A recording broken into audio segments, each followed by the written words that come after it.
அனைவருக்கும் எனது அன்பான வணக்கம். திருவள்ளுவர் இயற்றிய திருக்குறளில் அறத்துப்பால் அதிகாரம் 30 வாய்மை 293வது குறள்.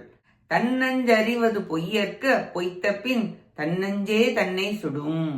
ஒருவன் தன் மனம் அறிந்த ஒன்றை பிறர் அறியார் என மறைத்து பொய் கூறுதல் கூடாது. அப்படி பொய் கூறுவானாயின் அவன் மனமே அக்குற்றத்தை சாட்சியாக இருந்து அவனை வருத்தும்.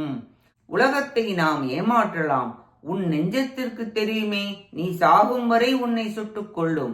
கடவுள் நெஞ்சை உன் உள் வைத்துள்ளார், சாட்சியாக எப்பொழுதும் பார்த்து கொண்டே உள்ளது. பாவத்திற்கு சாட்சியாக துன்பம் விளைவிக்கும். யாரும் உன்னை பார்க்கவில்லை என்று எண்ணாதே. தன் மனசாட்சிக்கு மாறாக பொய் கூறலாகாது. தீவினை நெஞ்சு அறியும், அதனிடமிருந்து மறைக்க முடியாது, தப்ப முடியாது.